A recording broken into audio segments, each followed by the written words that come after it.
The champagne glasses sparkled under the crystal chandeliers of the Sterling Industries ballroom. Simone Montgomery smoothed down her midnight blue evening gown and smiled at the investors surrounding her husband. She'd been to dozens of corporate events in her life, but this one felt different. This was her world now. Her real world. Where she belonged. "Mrs. Montgomery, your husband's expansion into the European market is brilliant," an older gentleman said, raising his glass to her. "You must be very proud." "I am," Simone replied warmly. "Adrian has worked incredibly hard for this." She excused herself to get some air, stepping toward the refreshment area near the main entrance. The gala was in full swing, with over 300 business leaders, investors, and executives filling the massive ballroom. This was Sterling Industries' biggest event of the year, and everything had to be perfect. That's when she saw him. Harrison Brooks stood near the entrance, his tall frame unmistakable even in the crowd. Her ex-husband. The man who had destroyed her life 2 years ago without a second thought. The billionaire who had thrown her away like trash when he decided his secretary was more exciting than his wife. Simone's heart hammered in her chest, but she kept her face calm. She'd known there was a chance she might see him eventually. The business world was smaller than people thought. But she hadn't expected it tonight. Not here. Not at Adrian's event. Harrison's eyes scanned the room with that familiar arrogance she remembered too well. He was looking for someone important, no doubt. Someone who could save his failing company. She'd heard through industry connections that Brooks Technologies was hemorrhaging money and investors. Their eyes met across the room. Simone saw the moment of recognition flash across his face, followed immediately by something ugly. Contempt. That same look he'd given her the day he'd told her she was worthless. That she'd been nothing but a pretty accessory for his arm. That Clarissa was everything she could never be. She turned away, refusing to let him see any emotion on her face. She was not that broken woman anymore. She was Simone Montgomery now. Wife to Adrian Montgomery, CEO of Sterling Industries. Chief Strategy Officer. Successful. Respected. But Harrison was walking toward her. She could feel it. That aggressive energy he always projected when he wanted to dominate someone. Well, his voice cut through the ambient noise as he approached. "Simone. I never thought I'd see you at an event like this. Did you crash the party, or are you working here? Let me guess, co-check? Or maybe you're serving drinks now." Several people nearby turned to look. Simone kept her composure, her voice level. "Harrison. I'm a guest here." He laughed. That cruel laugh she'd heard so many times during their divorce. "A guest? Right. With your background? We both know you don't belong in a room like this. You never did. You were always just pretending, riding on my success. You need to walk away," Simone said quietly. "Or what?" Harrison stepped closer, his voice rising. More people were watching now, conversations dying around them. "You'll call security? Everyone here should know what you really are. A gold digger who married up and got exactly what she deserved when I divorced you. You're nothing, Simone. You always were." Before she could respond, Harrison reached out and pushed her. "Art." Simone stumbled backward in her heels, barely catching herself on the edge of a cocktail table. Gasps erupted around them. Champagne glasses toppled and shattered on the marble floor. Her expensive gown was splashed with wine. The entire ballroom seemed to freeze. "You don't belong here," Harrison said loudly, clearly enjoying the attention. "You're an embarrassment. Just like you always were. Get your hands off my wife." The voice was cold, deadly calm, and it came from directly behind Harrison. Adrian Montgomery stood there, 6 feet tall, his expression carved from ice. His usually warm brown eyes were hard as stone. Behind him stood 3 security guards and several board members, all staring at Harrison with undisguised shock and anger. Harrison's face went white. "Your wife." "Security," Adrian said, not taking his eyes off Harrison. "Remove this man from the premises immediately. And someone call the police. He just assaulted my wife in front of 300 witnesses."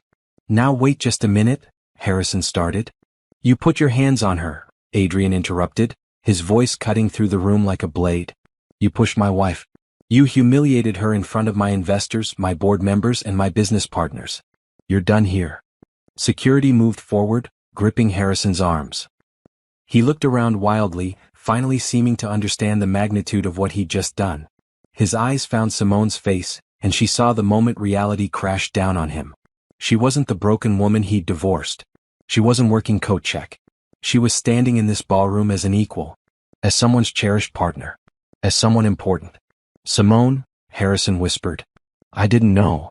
You never knew anything about me, Simone said softly. That was always your problem. Adrian moved to her side, his hand gentle on her back. Are you hurt? I'm fine, she assured him, though her hands were shaking. Mr. Brooks, Adrian said, turning back to Harrison as security began dragging him toward the exit. Let me make something very clear. You just assaulted the chief strategy officer of Sterling Industries, my wife, in front of everyone who matters in this industry. Your company was already failing. But now, you're finished. Completely finished. Harrison's face crumbled as the implications hit him. The business connections he'd hoped to make tonight. The investors he needed. The last desperate chance to save his company. All gone in one moment of cruelty and arrogance. Get him out of here, Adrian ordered. As security hauled Harrison out of the ballroom, his protests fading into the distance, the crowd erupted in murmurs. Simone felt Adrian's arms wrap around her carefully, mindfully of the wine staining her dress. Are you okay? He asked again, this time more quietly, just for her. I am now, she whispered back. And she meant it. Because this time she wasn't alone. This time she had someone who valued her. Protected her. Saw her worth. This time Harrison couldn't destroy her. He could only destroy himself. 2 years earlier, Simone had believed her life was perfect. She stood in the marble kitchen of the Brooks mansion, preparing Harrison's favorite dinner. She'd spent the entire day making everything exactly right. She always did. You're too good to him, her best friend Tanya had said that morning over coffee. When does Harrison ever do anything special for you? He's busy building his empire, Simone had defended him. I knew what I was signing up for when I married a billionaire. But the truth was she hadn't known. Not really. Simone had met Harrison Brooks 5 years earlier at a charity auction. She'd been working as a project coordinator for a nonprofit, passionate about her work helping underprivileged communities. Harrison had swept into her life like a storm, confident, successful, and seemingly captivated by her. Their courtship had been intense. Expensive restaurants, private jets, weekend getaways to Paris. He told her she was different from other women. Real. Authentic. He'd proposed after 6 months and she'd said yes, believing in the fairy tale. The first year of marriage had been good. Harrison had been attentive, proud to have her on his arm at events. But gradually things changed. He started working later. Coming home less. Becoming distant when he was home. I'm building something important, he'd snap when she asked to spend time together. Can't you just be supportive? So she'd become more supportive. She'd quit her job at his suggestion because a Brooks wife doesn't need to work. She'd thrown herself into charity work and being the perfect corporate wife. She'd smiled at endless dinners with his business partners. She'd laughed at jokes she didn't find funny. She'd become smaller and smaller, trying to fit into the space he allowed her. That evening 2 years ago, Simone had left the charity gala early because of a migraine. She'd texted Harrison to let him know, but he hadn't responded. Typical. She'd come home to the empty mansion, at least she thought it was empty. The house staff had the evening off. Harrison wasn't supposed to be home for hours. Then she'd heard the sounds coming from upstairs. From their bedroom. Her legs had moved on autopilot, climbing the sweeping staircase. Her heart had known before her mind accepted it. The sounds grew clearer. Laughter. Intimate sounds.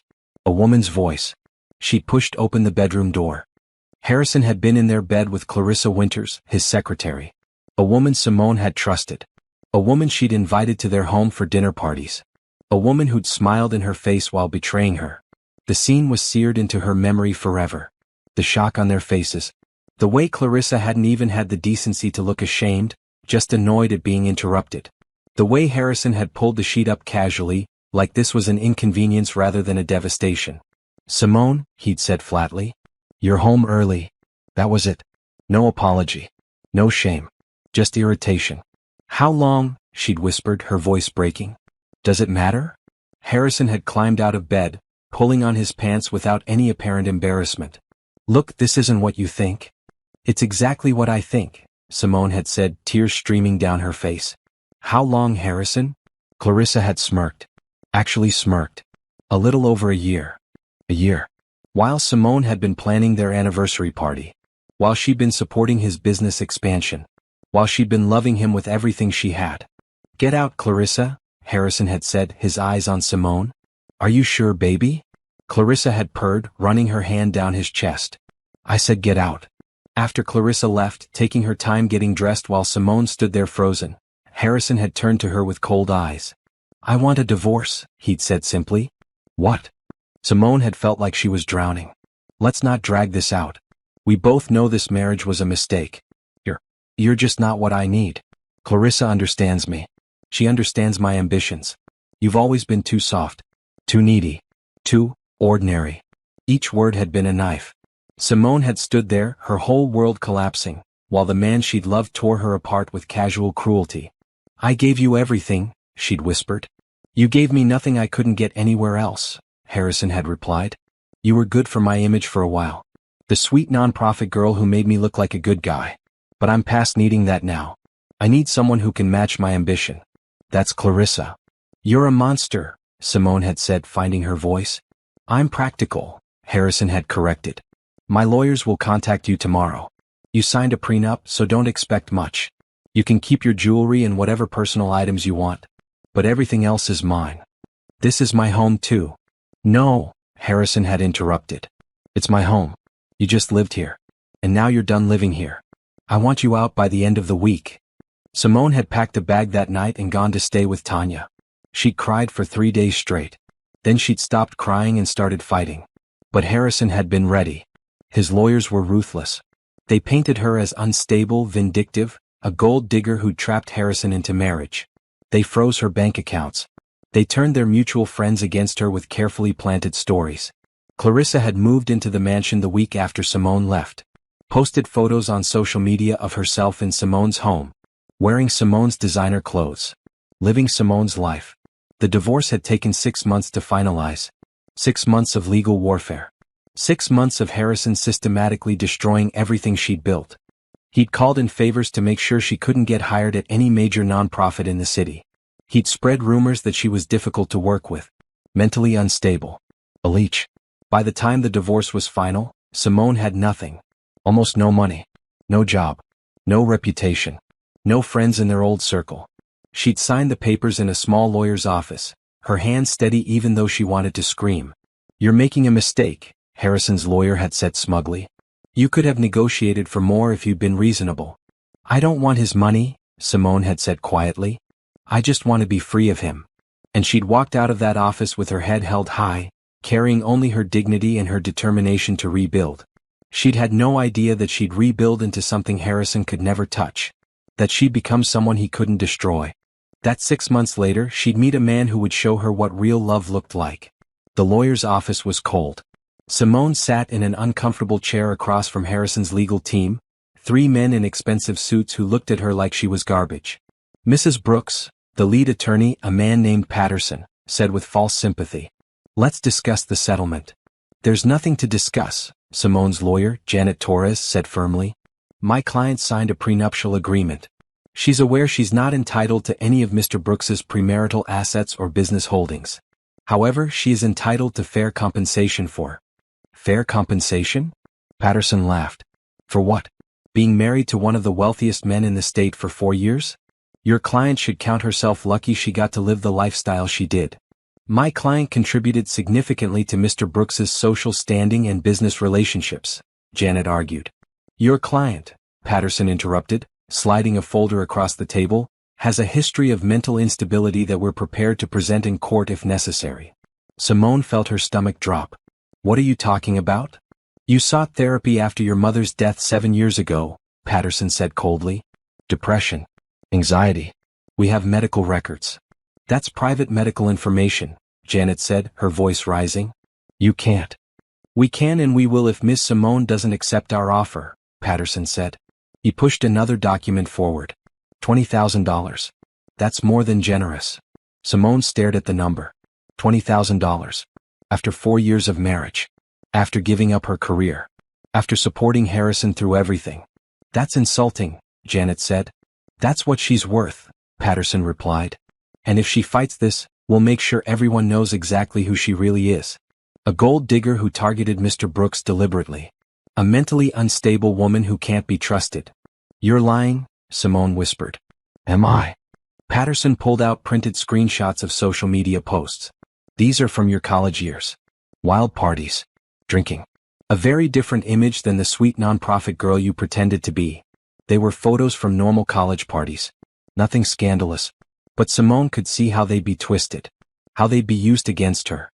Mr. Brooks has already begun sharing his concerns about your stability with mutual acquaintances, Patterson continued. Several people have corroborated that you were becoming increasingly paranoid and controlling during the marriage. That you were obsessed with his whereabouts. That you made scenes at social events. That's completely false. Simone said, her voice shaking. Is it? Patterson smiled coldly. Or is that what someone with mental health issues would say? You see, Miss Simone, this can go one of two ways. You can take the $20,000 and walk away quietly. Or you can fight and we'll destroy whatever reputation you have left. We'll make sure you can't get hired anywhere. We'll make sure everyone knows you're unstable. We'll make your life very difficult. Simone looked at Janet, who was furious but clearly calculating their options. Give us a moment, Janet said. After Patterson and his team left the room, Janet turned to Simone. They're bluffing about some of this but not all of it. Harrison has the resources to make this ugly. I don't care, Simone said, surprised by the strength in her voice. I won't let him do this. Simone, I admire your courage, but you need to understand what you're up against. Harrison Brooks has unlimited funds for legal fees. You don't. He has connections to judges, media outlets, and influential people. You don't. If we fight this, it could take years and leave you with nothing but debt. So I should just let him win? I'm saying you should choose your battles wisely, Janet said gently. The prenup is ironclad. We're not going to get you a significant financial settlement. The best we can do is protect you from further damage. Simone felt tears burning her eyes. So he gets to destroy my life and face no consequences? I didn't say that, Janet said. I said we need to be smart. Take the settlement. Get out cleanly. Then rebuild your life. Living well is the best revenge, Simone. Trust me on this. The next 3 months were hell. Harrison's team froze Simone's credit cards, which had been in his name. They contested every small request she made. They dragged out paperwork. They scheduled hearings and then postponed them, forcing Simone to take time off from the temporary job she'd finally found at a small nonprofit. And the rumors started spreading. Simone would walk into a room and conversation would stop.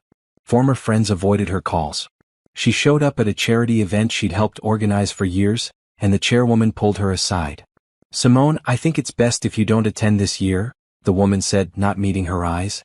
Harrison is a major donor, and we can't afford to lose his support. I've worked on this event for 3 years, Simone protested. I know, and we appreciate that. But you have to understand our position. She understood. She understood perfectly. She was being erased. Clarissa made it worse. She posted constant photos on social media of her life with Harrison. Designer bags Simone used to carry. Restaurants where Simone used to dine. Even the bedroom that used to be Simone's, completely redecorated but recognizable. One photo caption read, "Finally with a real man who appreciates a woman who matches his ambition. Some girls just can't keep up." Tanya wanted to respond, to defend Simone publicly, but Simone stopped her. "It's what they want," she said. "They want me to look bitter and crazy. I won't give them that satisfaction." But privately she was breaking. She'd moved into a small studio apartment in a less expensive part of town. She was working at a nonprofit that paid barely above minimum wage. She ate ramen most nights. She cried herself to sleep. The final divorce hearing was quick. Harrison didn't even attend, he sent his lawyers. Simone sat in the courtroom and signed her name on the documents that ended her marriage. "Do you have anything you'd like to say?" the judge asked. Simone looked at Patterson and his team.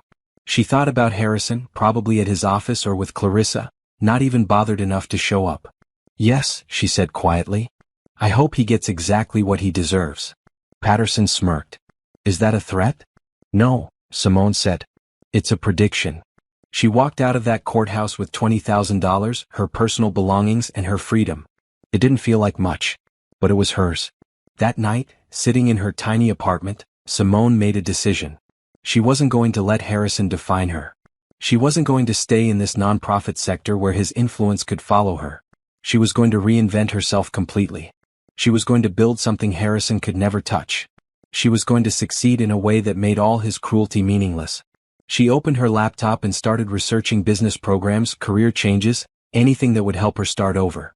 She didn't know it yet, but that was the night she started becoming Simone Montgomery. The woman who would make Harrison Brooks regret every cruel word. The woman who would rise so far above him that he'd look like an ant from her view.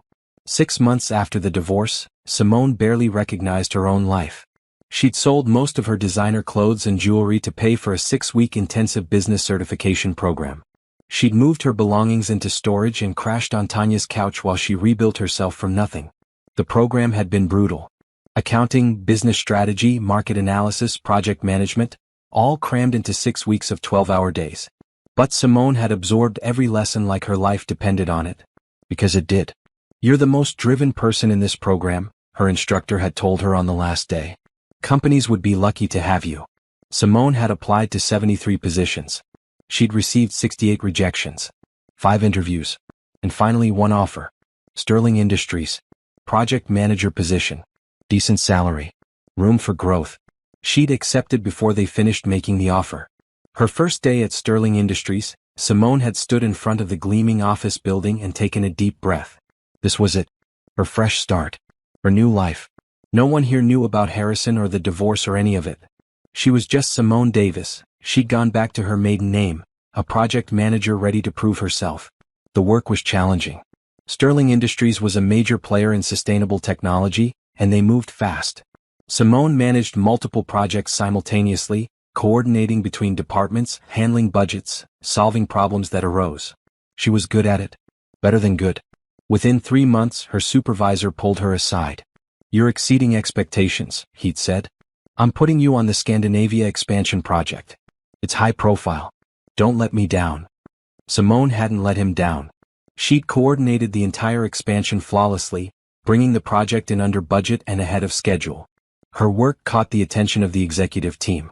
That's how she'd ended up at the leadership retreat in Colorado.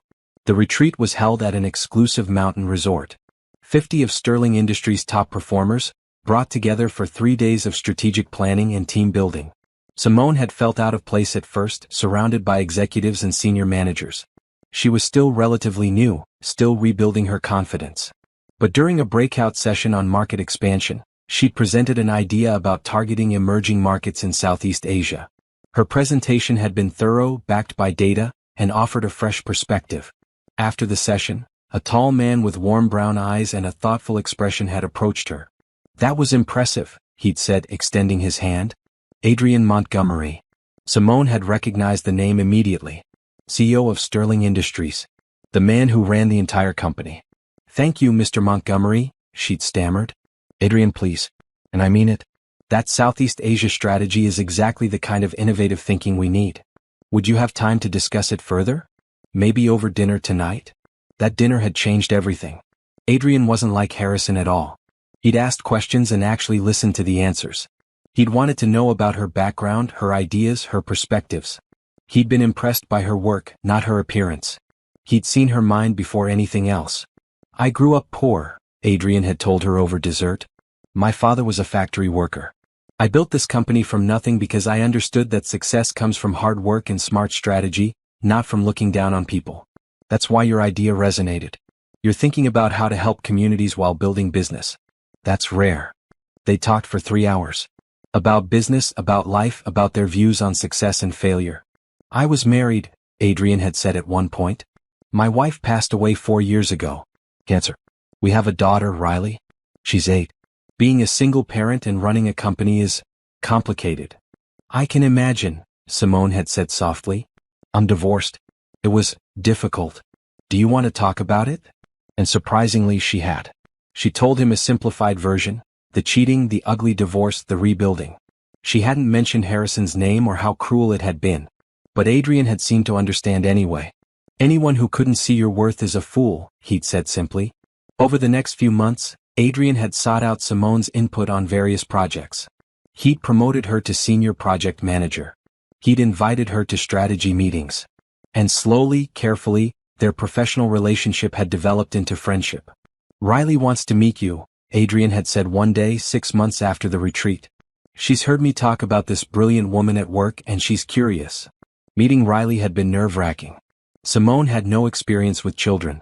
But Riley had bounded up to her with unbridled energy and announced, "Dad says you're really smart and you helped him with the Asia thing. Are you as smart as he says?" "I don't know," Simone had laughed. How smart does he say I am? Really, really smart. Like genius level.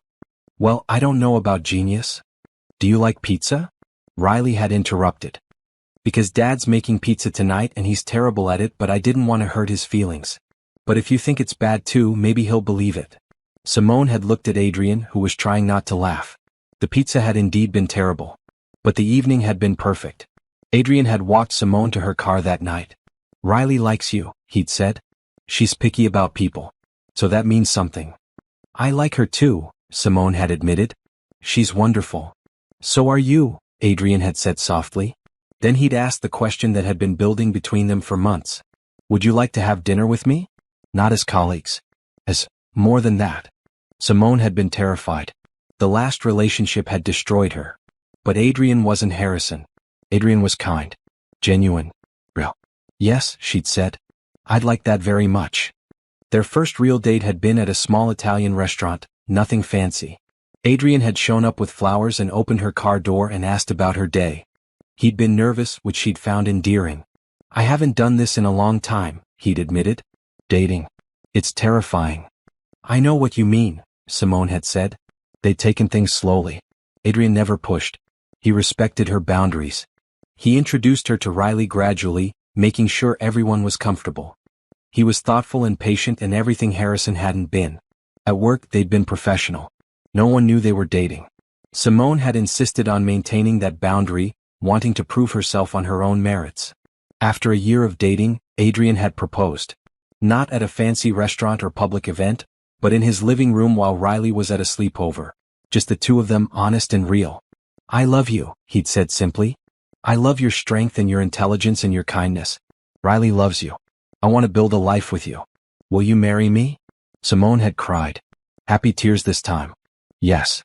The wedding had been small and private. Just close friends and family. Riley had been the flower girl, beaming with joy. It was nothing like Simone's first wedding, that huge, expensive show that had been all about appearances. This was real. This was love. This was home.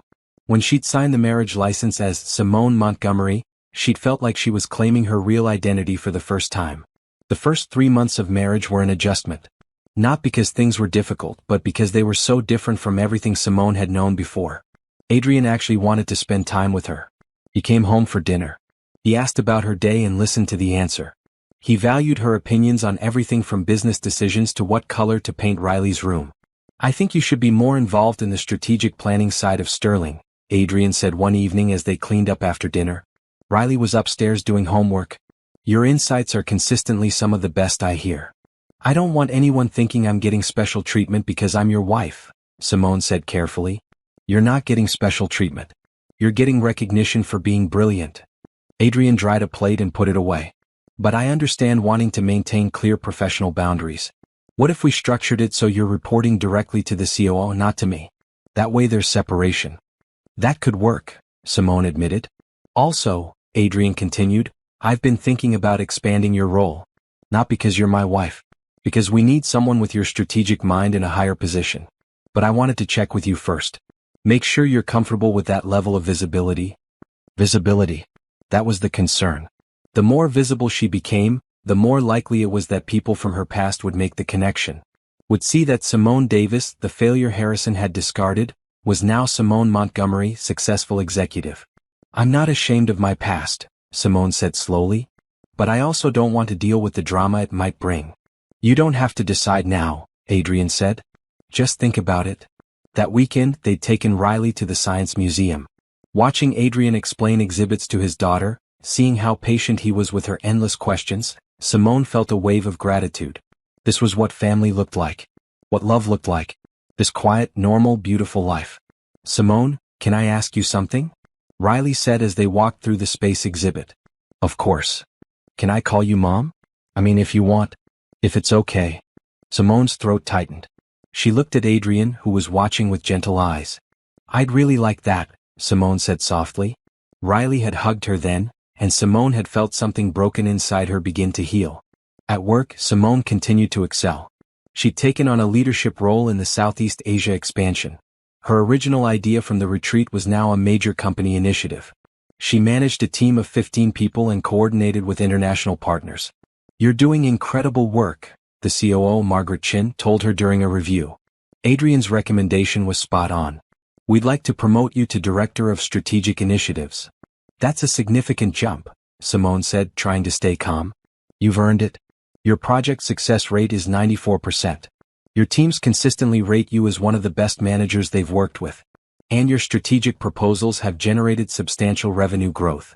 The title just reflects what you're already doing. Simone accepted the promotion.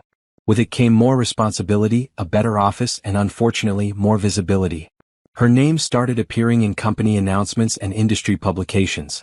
Simone Montgomery, Director of Strategic Initiatives at Sterling Industries.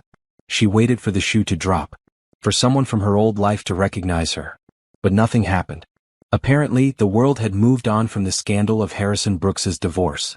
She was just another business professional now. Home life settled into a comfortable rhythm. Simone helped Riley with homework, attended school events, and gradually became a real parent. Adrian included her in every major decision about Riley's life, treating her as an equal partner. I never thought I'd have this, Simone admitted one night as they sat on the back porch after Riley had gone to bed. A real marriage. A family. Happiness. You deserve all of it, Adrian said, taking her hand. I know your ex-husband did a number on you. But you need to know, you're extraordinary, Simone. Not because of me. Because of who you are. I love you, she said simply. I love you too.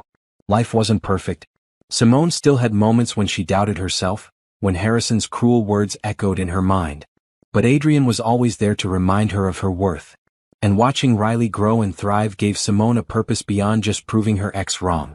One evening, almost a year into their marriage, Adrian came home with a serious expression. The annual Sterling Industries Gala is coming up, he said. It's a huge event. Investors, board members, business partners from around the world. As my wife and as the Director of Strategic Initiatives, you'll be there in a prominent role. I expected that, Simone said. I need to tell you something, Adrian continued. Harrison Brooks's company has been struggling. Badly. He's been reaching out to potential investors trying to save his business. I've heard through channels that he might try to attend the gala. He's desperate for connections. Simone felt her stomach drop. Will you give him an invitation? Absolutely not, Adrian said firmly. But he might find a way in anyway. Rich, desperate men often do. I wanted you to know the possibility exists. If you're not comfortable attending, I understand completely. Simone thought about it. The old Simone would have hidden. Would have avoided any possibility of seeing Harrison. But she wasn't that woman anymore. I'll be there, she said. I'm not going to hide from him. I'm not going to let him have that power over me anymore. You're sure? I'm sure. Adrian pulled her close. If he does show up and causes any problems, he'll regret it. You have my word on that. Simone believed him. But she also knew she could handle Harrison now. She wasn't his victim anymore. She was Simone Montgomery. She was strong. She was successful. She was loved. She was everything Harrison had tried to convince her she could never be. The gala was 3 weeks away. Simone bought a beautiful midnight blue evening gown. She had her hair styled. She prepared herself mentally for the possibility of seeing the man who had destroyed her old life. But she wasn't scared. Because that man no longer had any power over her. He was about to find that out the hard way. Harrison Brooks stared at the financial reports spread across his desk and felt panic rising in his chest. Brooks Technologies, the company his father had built and he'd inherited, was hemorrhaging money at an alarming rate. How did this happen? He demanded, glaring at his CFO.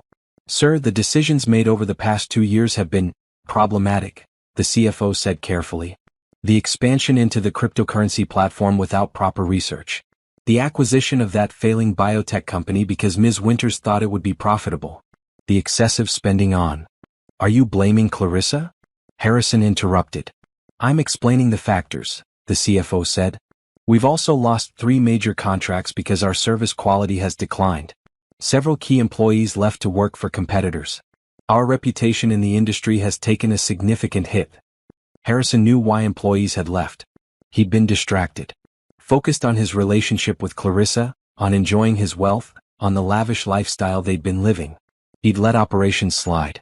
Made impulsive business decisions. Trusted Clarissa's suggestions without proper vetting. We can fix this, Harrison said. We just need to secure new investors. Make some strategic partnerships. "Sir, we've approached every major investor in our usual network. No one wants to touch us right now. Our stock price has dropped 43% in 6 months. We're barely staying solvent." After the CFO left, Harrison sat in his office and tried to figure out where it had all gone wrong. 2 years ago he'd been on top of the world. Successful. Powerful. Married to Simone, who had been perfect for his image, even if she'd been boring. Then he'd met Clarissa, who was exciting and ambitious and made him feel alive. Divorcing Simone had been easy. She'd been too weak to really fight him. He'd walked away clean, ready to live his best life. Except his best life was falling apart. "Harrison." Clarissa's voice cut through his thoughts. She swept into his office in a designer dress that had cost $15,000. "I want to go to Dubai next month. Lauren and Trevor are going, and I'm not going to be left out." "We need to cut back on expenses," Harrison said, rubbing his temples. "Cut back?" Clarissa laughed. "You're a billionaire, Harrison. We're not cutting back on anything. The company is having some cash flow problems." "Then fix them," Clarissa said, examining her nails. "That's your job, isn't it?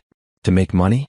I didn't sign up for this relationship to live like some middle-class nobody." "Clarissa, I'm serious. Things are tight right now." She looked at him with cold eyes. "Then maybe you should work harder. Your father built this company from nothing. Are you telling me you can't even maintain it?" The comparison to his father stung. His father had been a ruthless businessman who'd built Brooks Technologies into a powerhouse. Harrison had always felt like he was living in his father's shadow, trying to prove himself worthy of the inheritance. "I'm doing my best," Harrison said defensively. "Your best isn't good enough," Clarissa said. "I've been looking into investment opportunities. Sterling Industries is hosting their annual gala next month. All the major players will be there. If you could partner with Adrian Montgomery, it would solve all our problems." "Sterling Industries is way out of our league right now," Harrison said. "So get in their league," Clarissa snapped. "Or I swear, Harrison, I'll find someone who can actually provide the lifestyle I deserve." She left, slamming the door behind her. Harrison slumped in his chair. This wasn't how things were supposed to be. Clarissa was supposed to be his perfect match, his ambitious partner. But lately all she cared about was money and status. She barely wanted to be around him unless he was spending money on her. He missed. No. He wasn't going to think about Simone. That weak, boring woman who'd never understood him. Who'd been content with charity work and quiet dinners. Who'd never pushed him to be more. Except she had pushed him, hadn't she? She'd supported every decision, helped him network, made him look good at social events. She'd been the foundation that had let him focus on business. But he'd thrown her away because Clarissa had seemed so much more exciting. Harrison shook off the thoughts and focused on the immediate problem. He needed investors. He needed connections.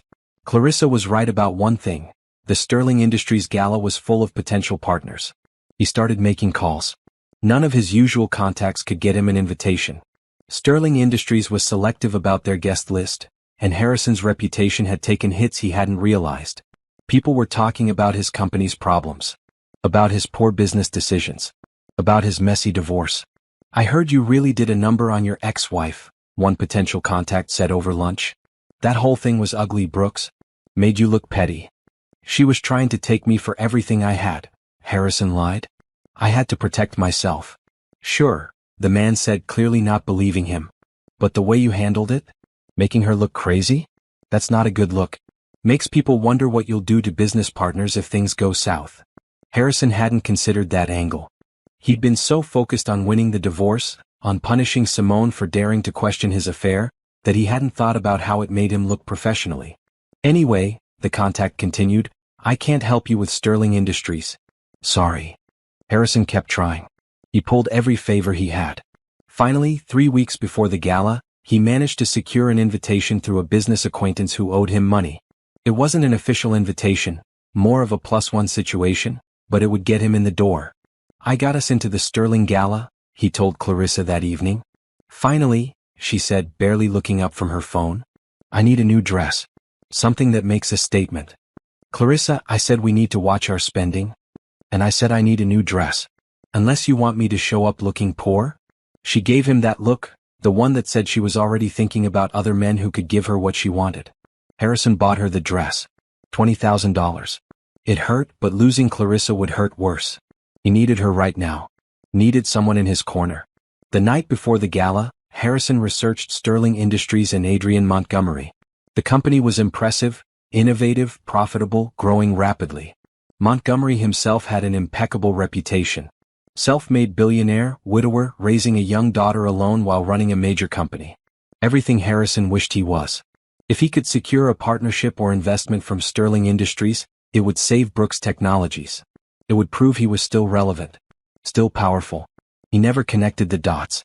Never thought to research Adrian Montgomery's wife. Why would he? The CEO's personal life wasn't relevant to business. Harrison had no idea he was about to walk into a trap of his own making. No idea that the woman he'd destroyed was about to be standing right in front of him, untouchable and powerful. No idea that his entire world was about to collapse because of one moment of cruelty.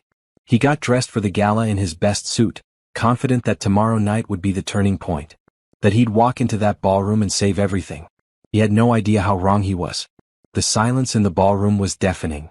Simone stood there, wine dripping from her dress, surrounded by shocked faces. Adrian was still standing behind Harrison, his expression carved from ice. "You're making a mistake," Harrison said, his voice shaking as security gripped his arms. "I didn't know." "You didn't know?" Adrian's voice was quiet but carried through the entire room. "You didn't know that assaulting someone in public is wrong? You didn't know that pushing a woman who never did anything to you is unacceptable?" "I mean, I didn't know she was your wife," Harrison stammered. "And that matters why?" Adrian took a step forward. "Would it have been acceptable if she was anyone else? She was a server? A caterer? An assistant? Does someone need to be connected to a CEO for you to treat them with basic respect?" Harrison's face flushed. Around them, guests were pulling out phones. Recording. Someone's phone camera flashed. This was going to be everywhere by morning. "Adrian, please," Harrison tried again. "This is a misunderstanding. Simone and I have history." "I know exactly what history you have," Adrian interrupted. "She told me everything about your marriage. About how you cheated on her. About how you divorced her and tried to destroy her reputation. About how you made her life hell for being brave enough to leave you." Simone saw the moment Harrison realized how badly he'd miscalculated. His eyes darted around the room, looking for allies, for escape routes, for any way out of this situation. "You're overreacting," Harrison said, trying to sound confident. "I barely touched her. She's being dramatic." "I'm standing right here," Simone said quietly.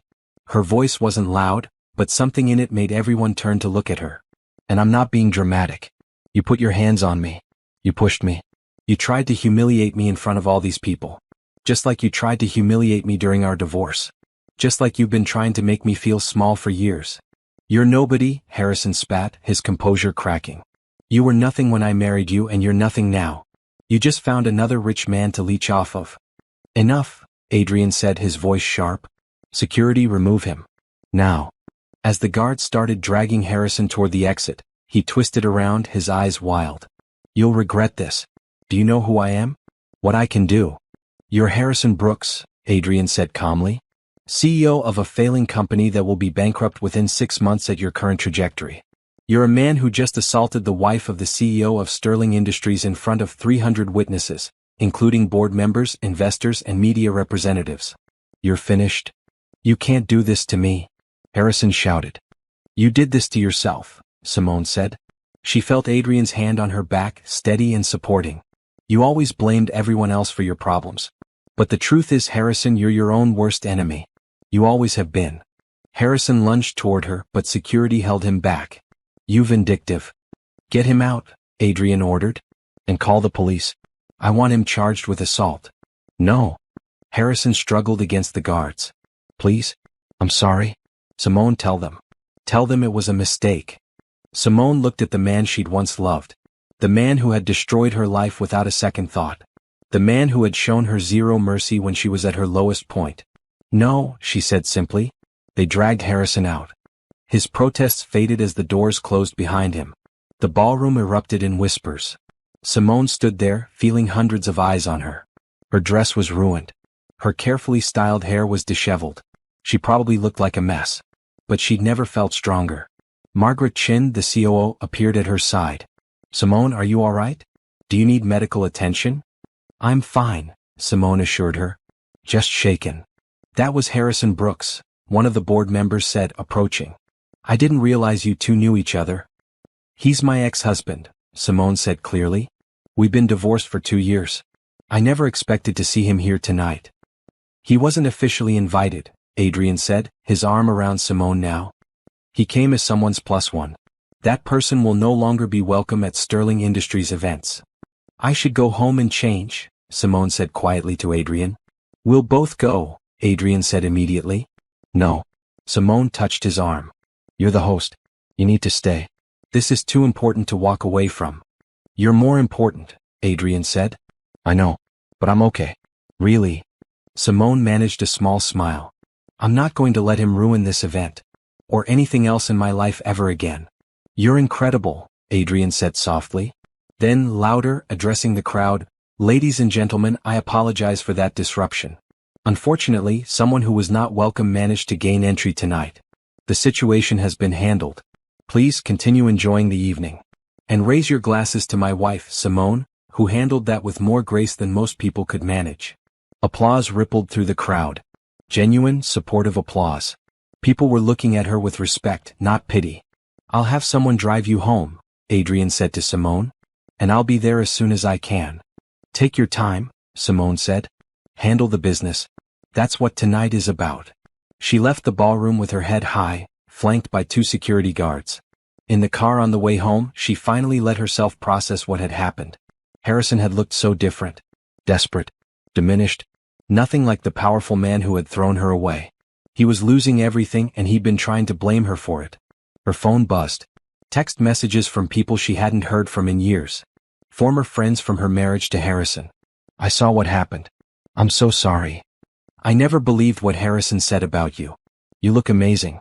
I'm happy for you. Simone deleted them all. These people had abandoned her when she needed them.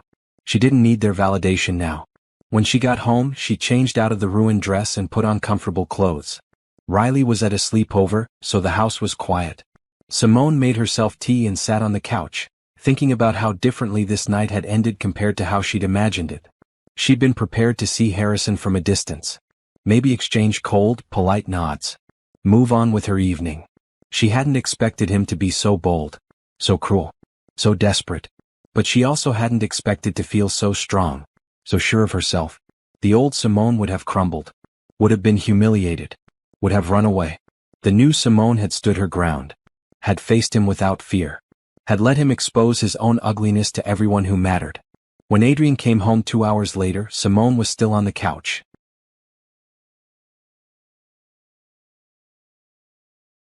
How did the rest of the gala go? She asked. Honestly, that incident might have been the best thing that could have happened for business, Adrian said, sitting beside her. 3 different investors approached me to express their disgust at Harrison's behavior and their respect for you. The media coverage is going to be interesting, but it's all going to make Sterling Industries look good. That's something, I guess, Simone said. How are you really? Adrian asked, taking her hands.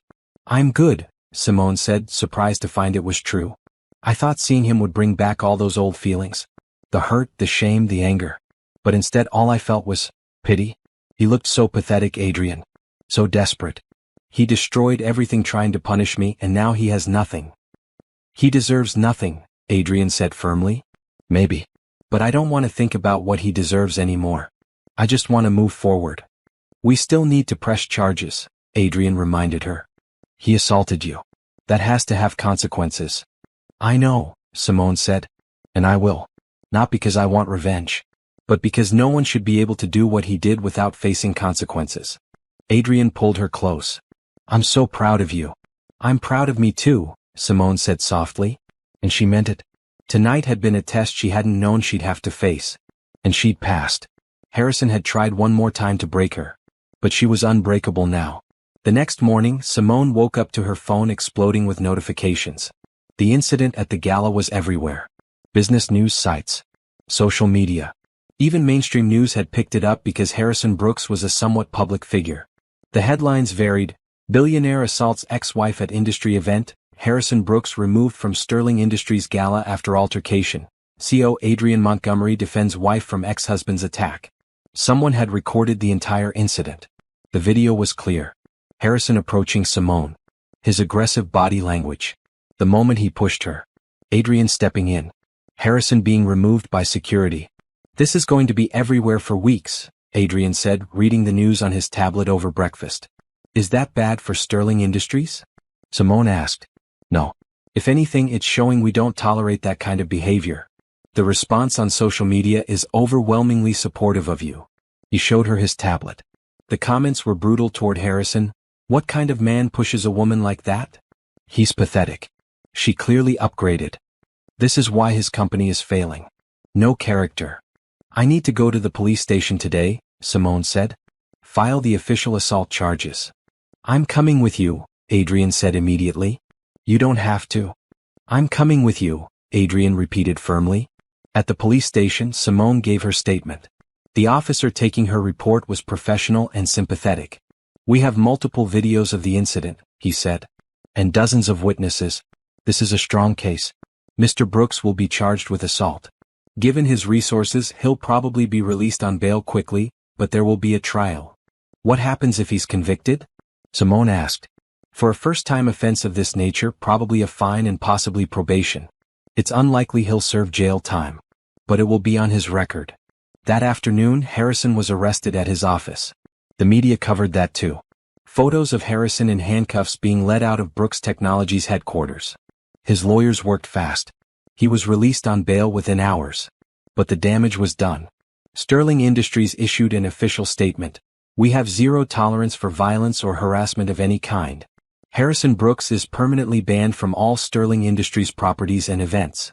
We stand fully behind our Director of Strategic Initiatives, Simone Montgomery, and will support her completely through the legal process. The statement was picked up by every major business publication. Then the floodgates opened. Former employees of Brooks Technologies started coming forward. A Reddit thread started, "My experience working for Harrison Brooks." The stories were damning. He screamed at his assistant until she cried, then fired her for being too emotional. He demanded we work through holidays but took month-long vacations. He blamed everyone else when his decisions failed. The affair with his secretary was the worst-kept secret. He'd make out with her in his office with the door open. More business news followed. Investigations into Brooks Technologies' financial practices. Questions about some of his business dealings that might have crossed ethical lines. I didn't start this, Simone told Tanya on the phone. I just filed assault charges. You didn't need to start it, Tanya said. You just opened the door. Everyone's been waiting for someone to stand up to him. Now they feel safe telling their stories. 3 days after the gala, Clarissa Winters posted on social media. A long, dramatic post about how she was heartbroken to discover the true nature of the man I loved, and how she was moving on to find someone who truly values me. She's leaving him, Adrian observed, reading the post. Probably found out how bad his financial situation really is. She only wanted his money, Simone said. Now that he's losing it, she's gone. A week later, the photos appeared. Clarissa at an expensive restaurant with Theodore Hartman, another billionaire. She'd already moved on. The preliminary hearing for the assault charges was scheduled for 3 weeks out. Harrison's lawyers tried everything to get the charges dropped or reduced. They offered settlements. They claimed it was a misunderstanding. They suggested Simone was motivated by revenge. Simone's lawyer, a fierce woman named Patricia Williams, shut down every attempt. My client was assaulted in front of hundreds of witnesses, Patricia stated firmly in court. There's video evidence. There's no misunderstanding. Mr. Brooks committed a crime, and he needs to face the consequences. The judge agreed. The case would proceed to trial. Throughout all of this, Simone maintained her normal life. She went to work. She came home to Adrian and Riley. She attended Riley's soccer games and helped with homework. She refused to let Harrison's final act of aggression consume her life. But she also refused to back down. His lawyers called again, Patricia informed her. They're offering a substantial settlement if you'll drop the criminal charges. We're talking 7 figures. No, Simone said immediately. You don't want to hear the amount? I don't care about the amount. This isn't about money. This is about making sure he understands that actions have consequences. That he can't just buy his way out of everything. Some victims would take the money, Patricia said carefully. I'm not some victim anymore, Simone said. I'm someone who's making sure this doesn't happen to anyone else. The trial was set for 2 months out. In the meantime, more of Harrison's world fell apart. Major clients terminated their contracts with Brooks Technologies. Investors pulled out completely. The company's stock became essentially worthless. Board members resigned. Key employees left for competitors. The company that Harrison's father had built was imploding. "You're destroying him," Tanya said during lunch one day. "I'm not destroying him," Simone corrected. "I filed legitimate charges for a crime he committed. Everything else, the business failures, the lost relationships, the reputation damage, that's all him. Those are the consequences of years of treating people terribly." "Still," Tanya said, "it must feel good to watch him lose everything." Simone thought about it. "It doesn't feel as good as I thought it would. Mostly I just feel free. Like I'm finally closing that chapter of my life for good." 2 weeks before the trial, Harrison's lawyers made one final attempt. They requested a meeting with Simone directly, claiming Harrison wanted to apologize in person. "Absolutely not," Adrian said when Patricia told them about the request. "Actually," Simone said slowly, "I want to hear what he has to say." Simone. "Not alone," she clarified. "With Patricia and you present. In a controlled environment. I want to hear his apology. Or whatever he thinks passes for an apology." The meeting was arranged at Patricia's office. Harrison arrived looking like he'd aged 10 years in 2 months. His expensive suit didn't fit quite right anymore. His face was drawn. His hands shook slightly. "Simone," he said as soon as he saw her. "Thank you for agreeing to meet with me." "I'm not agreeing to anything except this conversation," Simone said coolly. "Speak." Harrison glanced at his lawyers, who nodded encouragingly. "I want to apologize. For everything. For the affair, for the divorce, for how I treated you. And especially for what happened at the gala. I was wrong. I was cruel. I was everything you've said I was." "Is that the apology your lawyers wrote for you?" Simone asked. "No, Harrison stopped. "Okay, yes, they helped. But I mean it, Simone. I made terrible mistakes. I'm losing everything because of those mistakes. My company. My reputation. Clarissa left me. I have nothing left. And you want me to fix it," Simone said flatly. "I want you to have mercy," Harrison said. "Drop the charges. Tell Adrian to reconsider the blacklist. Help me save what's left of my company. Please. I'm begging you." There it was. The real reason for the apology. He didn't want forgiveness. He wanted rescue. "No," Simone said. "Simone, please." "You're not sorry, Harrison. You're desperate. There's a difference." Simone leaned forward. "When you divorced me, you made sure I had nothing. You froze my accounts. You destroyed my reputation. You turned people against me. You made my life hell because I had the audacity to be hurt by your betrayal." "I know. I'm not finished," Simone said sharply. "When I was at my lowest point, when I had nothing, did you show mercy? Did you help me? Did you even care that you destroyed someone who loved you?" Harrison said nothing. "You didn't," Simone continued, "because you didn't see me as a person. I was just an inconvenience to you. Something in your way. So you removed me as brutally as possible." "I'm sorry," Harrison whispered. "Now you're facing consequences," Simone said. "And you want me to save you. But I'm not your wife anymore. I'm not your responsibility. I'm not your solution. I'm just someone you assaulted who is making sure you face legal consequences for that assault." "The trial will ruin me completely," Harrison said. "That's not my problem," Simone said. "You made your choices. These are the results." She stood up. "We're done here." "Simone, wait." "We're done," she repeated. Then she looked at Harrison one last time. "I hope you learn something from this. I hope you become a better person. But that's not my job anymore. Goodbye, Harrison." She walked out, Adrian right behind her. In the car, Adrian took her hand. "Are you okay?" "I'm perfect," Simone said. And she meant it. She'd faced Harrison one last time and she'd felt nothing but peace. The trial was going to happen. Harrison was going to face justice. And Simone was finally, completely free. The trial lasted 3 days. The courtroom was packed with media and curious onlookers. Harrison sat at the defense table looking smaller than Simone had ever seen him, his expensive lawyers flanking him like bodyguards. Simone testified on the first day. Patricia walked her through the events of the gala, and the video was played for the jury. There was no ambiguity. Harrison had deliberately approached her. Had verbally attacked her. Had physically pushed her. "How did you feel in that moment?" Patricia asked. "Shocked," Simone answered honestly. "And violated. He put his hands on me with the intent to humiliate me in front of hundreds of people. To make me feel small and powerless. The same way he tried to make me feel during our entire divorce." Harrison's lawyers tried to paint it as an unfortunate misunderstanding, a moment of poor judgment. They brought up the divorce, trying to suggest Simone had provoked him somehow. "Isn't it true you and Mr. Brooks had a contentious divorce?" his lead attorney asked. "We had a divorce he made contentious," Simone corrected. "I wanted to end our marriage quietly. He chose to make it a war." "And isn't it true you're now married to a billionaire CEO? That you've done quite well for yourself?" "Objection," Patricia said immediately. "Relevance." "Sustained," the judge said.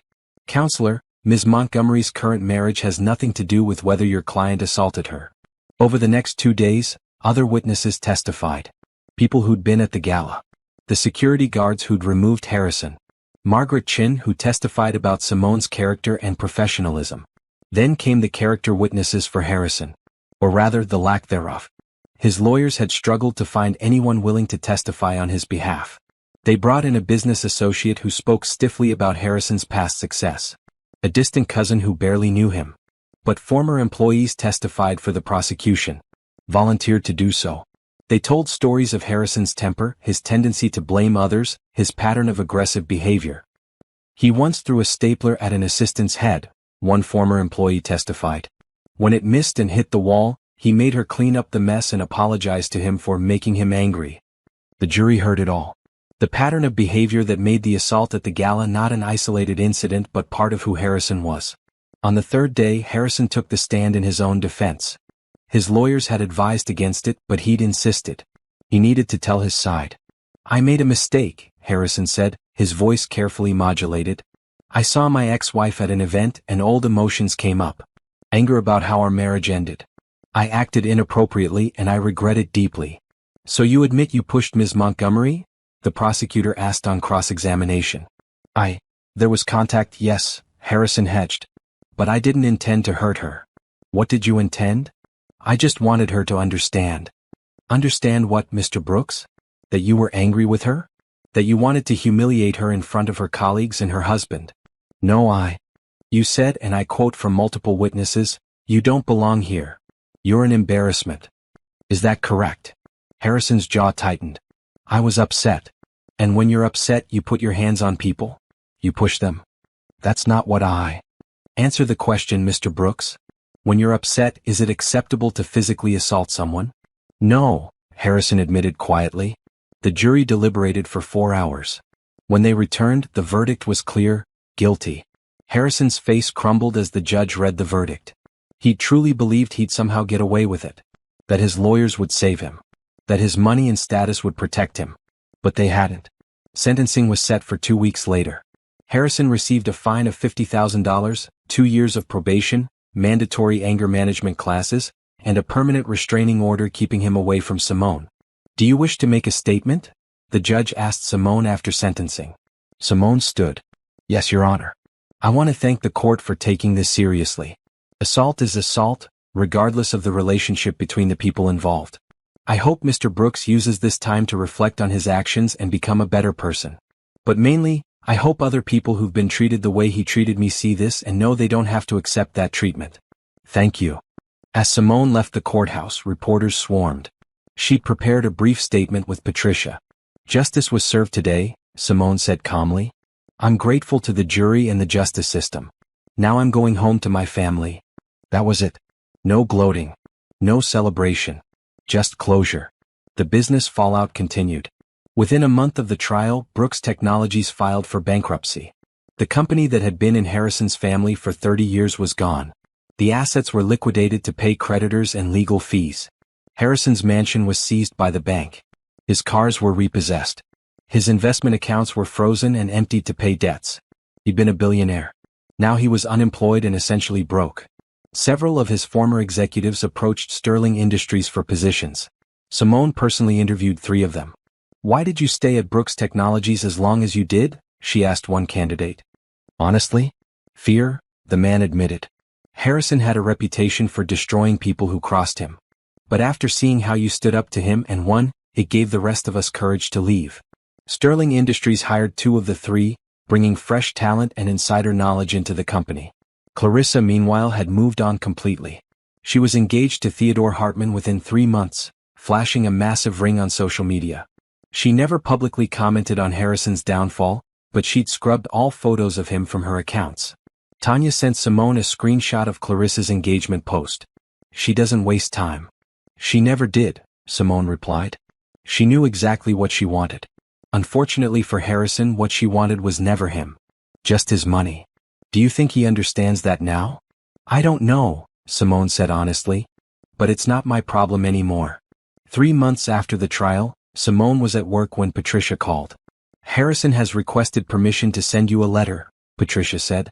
"The restraining order prohibits direct contact, but he can petition the court for permission to send a written communication. You have every right to refuse." "What kind of letter?" Simone asked. "He claims it's a genuine apology. Not asking for anything. Just wanting to express remorse." Simone thought about it. "Let him send it." The letter arrived a week later. Simone sat at her home office and opened it, Adrian standing nearby in case she needed support. The letter was handwritten on plain paper. No expensive stationery. No company letterhead. "Dear Simone, I know I don't have the right to contact you, even through proper legal channels. But I wanted to say something I should have said 2 years ago. I'm sorry. Not because I'm losing everything, though I am. Not because I need something from you, I don't. But because I genuinely understand now what I did to you. I destroyed someone who loved me. I took your devotion and support and threw it away because I was selfish and cruel. I blamed you for my own emptiness. I tried to break you to make myself feel powerful. You didn't deserve any of it. You were a good wife, a good person, and I was too arrogant and blind to see it. I'm not asking for forgiveness. I don't deserve it. I'm just saying I'm sorry. I'm sorry for the affair, for the divorce, for the public humiliation, for putting my hands on you at the gala, for every cruel word and every heartless action. You've built a beautiful life without me. You've succeeded beyond anything I could imagine. And you did it all while I was actively trying to tear you down. I hope you're happy. I hope you never think of me again. You deserve all the good things life has to offer. I'm working at a consulting firm now. Entry-level position. I'm starting over at the bottom. Maybe that's what I needed. A chance to rebuild without my father's company and reputation to hide behind. I'm not the man you married anymore. I hope I'm not the man who assaulted you at the gala anymore either. I'm trying to be better. That's all. Just wanted you to know I'm sorry and I'm glad you're happy. Harrison." Simone set the letter down. She felt nothing. No anger. No satisfaction. No pain. Just a quiet sort of peace. "What do you think?" Adrian asked. "I think he finally understands what he lost," Simone said. "But you know what? It doesn't matter. This letter doesn't change anything. It doesn't undo the harm. It's just words. Do you want to respond?" "No," Simone said simply. "He doesn't deserve my time or energy. Not even enough to reply." She filed the letter away in a drawer and never looked at it again. Harrison Brooks was finally, truly out of her life. And Simone Montgomery could focus entirely on her future. 2 years after the gala incident, Simone stood in the conference room at Sterling Industries and looked out at the view. The city stretched below, glittering in the afternoon sun. Her office was on the 45th floor now, with her new title on the door, Chief Strategy Officer. She'd earned it.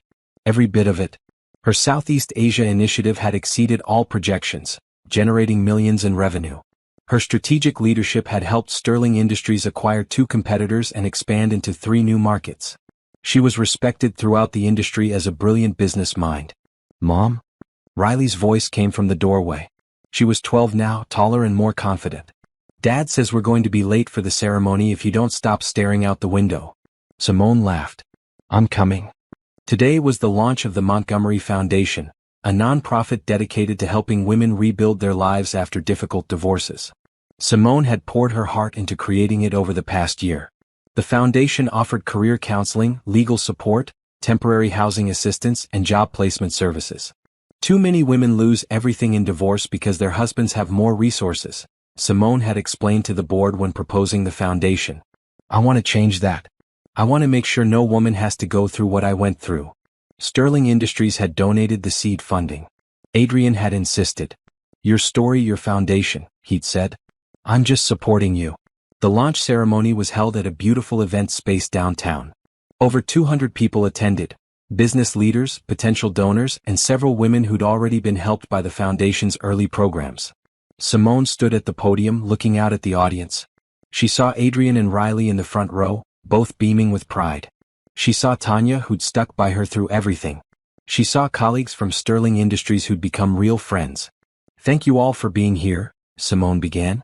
"2 years ago I was at rock bottom. I'd lost my marriage, my reputation, my financial security, and my sense of self-worth. I felt like my life was over. Like I'd never recover." She paused, letting the memory wash over her without pain. "But I did recover. With the help of good people and a lot of hard work, I rebuilt my life into something better than I'd ever imagined possible. And I realized, if I could do it, other women can too. But they need support. They need resources. They need someone to believe in them when they can't believe in themselves." Applause rippled through the audience.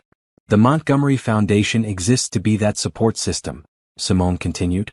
"We're here to tell women that their lives aren't over, that they can rebuild, that they can thrive. That divorce doesn't define them, what they do next defines them." After the ceremony, a woman approached Simone. She was in her 30s, dressed nicely but with uncertain eyes. "Ms. Montgomery? I'm Rebecca. I'm one of the women your foundation helped. 3 months ago, I was sleeping on my sister's couch, convinced I'd never have a career or a life of my own again. Your career counselors helped me identify my skills. Your legal team helped me navigate my divorce settlement. Last week, I started a new job as a project manager. Because of you." Simone felt tears prick her eyes. "Because of you," she corrected gently. "You did the work. I just helped open some doors." "You did more than that," Rebecca said. "You showed me it was possible. That was everything. That was the whole point." Later that evening, Simone and Adrian dropped Riley off at a friend's house and went for a walk through the city park where they'd had their first real date. "Are you happy?" Adrian asked, taking her hand. "More than I ever thought possible," Simone admitted. "Sometimes I still can't believe this is my life. That I get to wake up next to you every day. That I have Riley. That I have work I love and the chance to help other people." "You deserve all of it," Adrian said firmly. "You're the strongest person I know, Simone. The way you rebuilt yourself, the way you refused to let bitterness consume you, the way you turned your pain into purpose. It's incredible." "I had help," Simone said. "I had you." "We have each other," Adrian corrected. "That's what partnership means." They walked in comfortable silence for a while. Then Simone said, "I saw Harrison last week." Adrian stopped walking. "What? Where?" "At a coffee shop downtown. He was with a client, I think. We made eye contact. He nodded, I nodded back, and then I left. That was it." "How did you feel?" "Nothing," Simone said honestly. "He looked ordinary. Just a regular guy in a business suit. Not the monster from my nightmares or the powerful man who tried to destroy me. Just someone I used to know a long time ago." "That must have been strange," Adrian said. "It was freeing," Simone corrected. "Because I realized I don't think about him anymore. I don't wonder what he's doing or if he's suffering. He's just irrelevant to my life. And that's exactly how it should be." They continued walking. The city lights were coming on as evening fell, creating a beautiful glow across the park. "Tanya told me Clarissa got divorced from Theodore," Simone mentioned casually. "Apparently she's already engaged to someone else." "Some people never change," Adrian observed. "No, they don't. But some people do." Simone squeezed Adrian's hand. "I changed. I became who I was supposed to be all along. I just had to lose everything to find myself." "For what it's worth," Adrian said, "I'm grateful you found yourself. Because I found you." Simone stopped walking and kissed him. Right there in the park where they'd had their first date. Where he'd first seen her as more than just an employee. Where they'd started building something real. "I love you," she said. "I love you too," Adrian replied. They went home to their beautiful house with Riley's soccer trophies on the mantle and family photos on the walls. Simone had her home office where she worked on foundation business. Adrian had his study where he prepared for board meetings. They had a life they'd built together, based on respect and trust and genuine love. That night, as Simone got ready for bed, she looked at herself in the mirror. Really looked. She saw a woman in her late 30s, confident and successful. She saw the chief strategy officer of a major corporation. She saw the founder of a foundation changing women's lives. She saw a wife and a mother. She saw herself. Finally, completely herself. Harrison had tried to convince her she was nothing. That she was worthless without him. That she'd never amount to anything on her own. He'd been wrong about everything. Simone Montgomery was exactly who she was supposed to be. She'd survived betrayal and rebuilt herself into something stronger. She'd faced her abuser in public and refused to back down. She'd found real love and created a family. She'd succeeded beyond anyone's expectations. She'd won. Not because Harrison had lost, though he had, but because she'd built a life so full and rich and meaningful that Harrison's opinion of her meant nothing. His attempts to destroy her had failed completely. She'd risen above every obstacle he'd placed in her path. And now she was helping other women rise too. Breaking the cycle. Proving that divorce wasn't an ending but a new beginning. As Simone turned off the light and climbed into bed next to Adrian, she felt complete peace. The past couldn't hurt her anymore. The future was bright with possibility. She'd done more than survive. She'd thrived. And that was the best revenge of all, building a life so beautiful that the person who tried to break you becomes completely irrelevant. Harrison Brooks was a footnote in her story now. A painful chapter that had led to something better. But Simone Montgomery? She was the whole story. The hero. The survivor. The victor. And her story was far from over. It was just beginning.